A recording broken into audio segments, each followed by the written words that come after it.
Welcome to the deep dive. Today, we're going all the way to Cambodia Oh, wow. to look at a topic that's, I'm sure, close to everyone's hearts. Yeah. How parents are involved in their kids' education, hmm specifically at the lower secondary school level. Okay. We've got a brand new research paper hot off the presses Oh, very good. that looks at just this question in Cambodia. Okay. And it's got a ton of data Oh, wow. from 351 parents in the Takeo province. Okay. So really, a really nice, robust data set. Yeah, definitely. It's Yeah, it's great to get to look at this kind of stuff in depth exactly. in a developing country. And I think you'll find the results pretty surprising.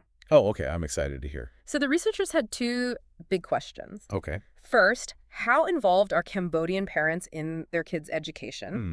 And second, what factors influence that involvement? Okay. Things like family income, Yeah. parents' beliefs about education, their expectations for their children, and how confident they feel about actually helping their kids with schoolwork.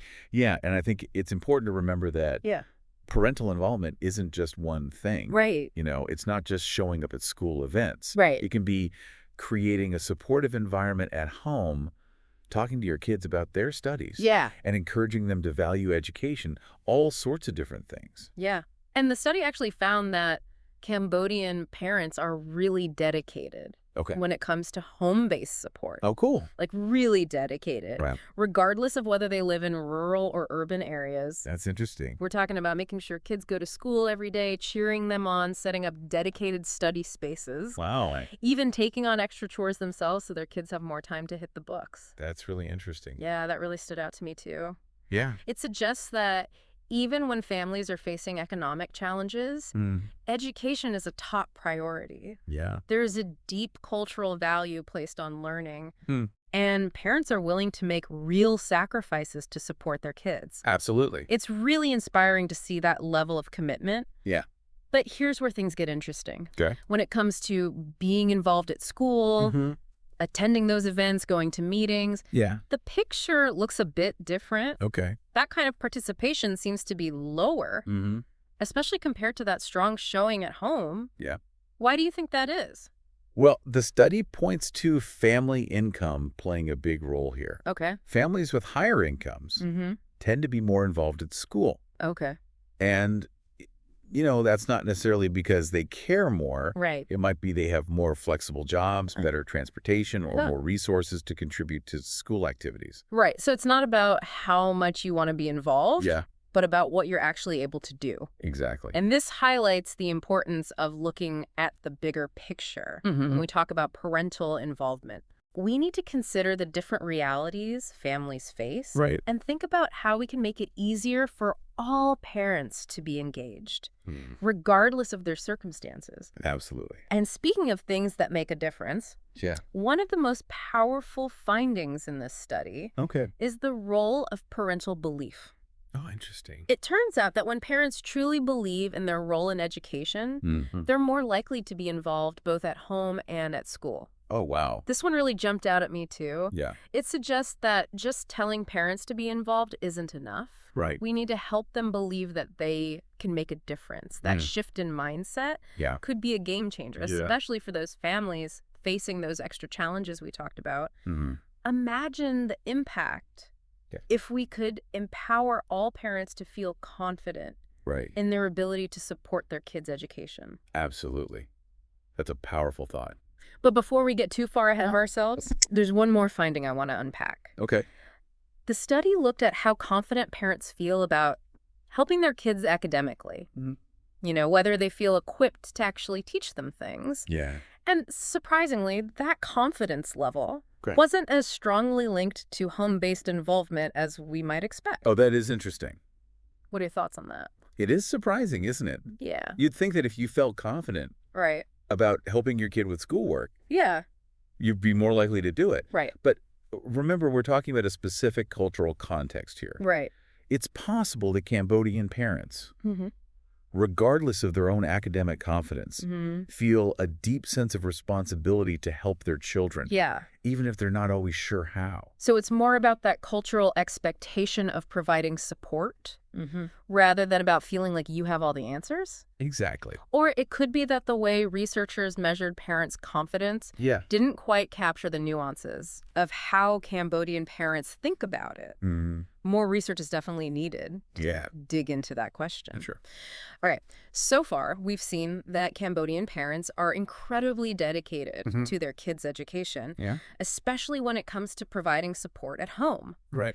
But we've also uncovered some potential barriers to being involved at school and a really interesting dynamic around parents' beliefs and confidence. Absolutely. Now, the next big question is, what can we do with this information? Okay. How can we use it to support Cambodian families and create an even better learning environment for their kids? Yeah, that's what we're going to be exploring next. That's what we'll be exploring next. But first, Okay. So we've dug into what's happening on the ground in Cambodia when it comes to parents in their kids' education. Now let's talk solutions. Okay. How can we take what we've learned and put it into action Yeah. in a way that really benefits Cambodian families and helps create a better education system for everyone? That's the big question, right? Right. It's not enough to just understand the problem. Yeah. We have to actually do something with what we know. Exactly. And this study, I think, gives us some really good ideas. Okay. I'm all ears. Okay, great. Let's start with that finding about parental belief. Okay. We saw that when parents really believe in their role in education, they're more likely to be involved across the board. Yeah. So how can we help cultivate that belief? That's a great question. Especially for parents who might be feeling a bit unsure or overwhelmed. Yeah, I mean, think about it. Yeah. You're a parent. Maybe you didn't have a lot of schooling yourself. You might feel intimidated by the whole education system. Right. Or just unsure about the best way to help your kid. Right. And this is where schools can step in. Okay. They could have workshops, Yeah. or info sessions just for parents Okay. to address these feelings directly. Like sessions explaining why parents are so important. Right. And giving them practical tips on how to be involved at home. Right. Even if they're not a math expert or a grammar whiz. I love that. Yeah. It's not about telling them what to do. It's about giving them the tools and confidence to be in front. Exactly. It's about empowering them. And I think communication is key too.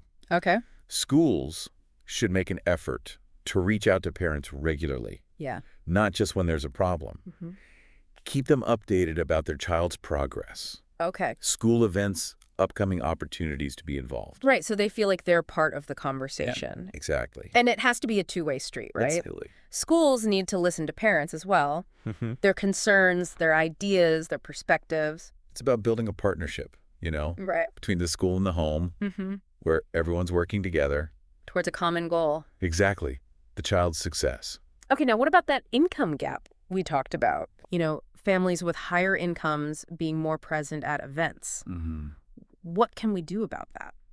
Well, I think we need to think about those practical barriers Okay. that might be preventing some families from being there. Yeah. Transportation is a big one. Right. Could schools offer transportation help to families who need it? Okay. Or maybe schedule events and meetings at times that are more convenient for working parents. Right, like evenings or weekends. Exactly. Those are good ideas. And then there are financial barriers, too. Right. Some families struggle to afford even basic supplies or those extracurricular activities that can be so valuable. Yeah. So schools could maybe set up some funds Okay. to help cover those costs or partner with local businesses or community groups to get donations or sponsorships. So it's about removing those roadblocks. Yeah. So that every child can fully participate. Exactly. So I'm hearing a theme here. Okay. Flexibility, accessibility, Yeah. meeting families where they are.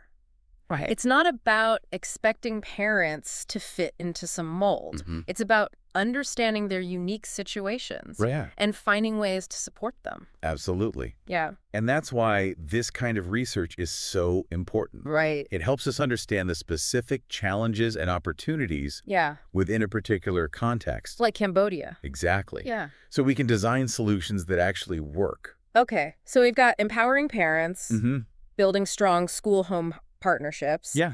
addressing practical barriers. Right. But there's one piece we haven't talked about yet. Okay. Technology. Ooh, yes. And this is where things get really exciting, Nice pitch. especially in a developing country like Cambodia.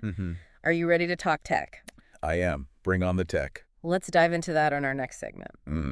Okay, so we've talked about how dedicated Cambodian parents are to their kids' education. We've brainstormed some ways to help them be even more involved. Right. But now, let's talk about tech. How can digital tools and resources empower parents? Yeah. Maybe even revolutionize education in Cambodia. It's exciting to think about, isn't it? It is. I mean, just imagine Yeah. parents, even in like remote villages, using smartphones to connect with teachers, Right. get learning resources, Yeah. even track their child's progress Yeah. all in one place. Okay, so I'm picturing it. Okay. But let's get specific. Right. What kind of digital tools could make the biggest impact? Well, those barriers to school-based involvement. We talked about like transportation issues, busy schedules, Yeah. just not having the information. Yeah. Technology can help bridge those gaps. Okay. Think about it like mobile apps that give parents real-time updates Okay. about school events, homework assignments, Okay. even their child's grades. So even if a parent can't physically be at the school, they can still stay in the loop. Exactly. They can stay informed and involved. And what about those parent-teacher conferences? Oh, yeah. Could those go virtual? Absolutely. Using video chat or something? Yeah, think about it. Working parents could participate Mm. without having to take time off work. Yeah. Parents in rural areas wouldn't be limited by distance. That would make a huge difference. Yeah, it really changes the game when it comes to accessibility. And what about the educational resources themselves? Oh, that's another big one. Yeah. Online platforms could give parents access to a ton of information. Stuff about child development, Okay. learning strategies, subject-specific materials, Yeah. so they can actually help their kids with the schoolwork. So even if a parent isn't confident in their own academic skills, Right. they've got expert help right there on their phone. Exactly. Backup is just a click away. And what about those language barriers? Oh, yeah, that's a good point. Those can be a big issue in education. We can use translation apps, Okay. or platforms with content in multiple languages. Yeah. Technology can really break down those communication barriers. Yeah. This all sounds amazing. Yeah. But let's be realistic for a minute. Okay. Cambodia does face some challenges. Right. Like, not everyone has internet access, Mm-hmm. especially in rural areas. Yeah, And not every parent is comfortable using technology. that's true. So how do we make sure these digital solutions reach everyone? Well, challenges often lead to the most innovative solutions. Right. The government could invest in expanding internet infrastructure, Okay. maybe offer digital literacy programs for parents. So they have the skills and access to actually use these tools. Yeah, exactly. It's about making sure everyone can benefit. And maybe partnerships with mobile network providers to make data plans more affordable. So cost isn't a barrier. This is starting to sound like a roadmap to a really equitable and digitally empowered education system. That's the goal, isn't it? It is. If we can integrate technology thoughtfully and address those accessibility challenges, Right. we can really unlock the power of parental involvement. And create a brighter future for Cambodian students. I agree. Well, this has been a really eye-opening deep dive. Yeah, it has. We've gone from understanding the current situation to imagining a future where technology empowers families and transforms education. And it's important to remember, Yeah. this isn't just about data. Right. It's about real families, real children, and the power of working together. To build a better future. Absolutely. So as we wrap up here, Okay. we want to leave you with a question to ponder. All right. I like it. If you could design the perfect digital tool to support Cambodian parents, Yeah. what would it look like? Oh, that's a good one. What features would it have? Mm-hmm. How would it address those unique needs and challenges? Yeah. Let us know your thoughts. Yes, we want to hear from you. And until next time, keep on diving deep.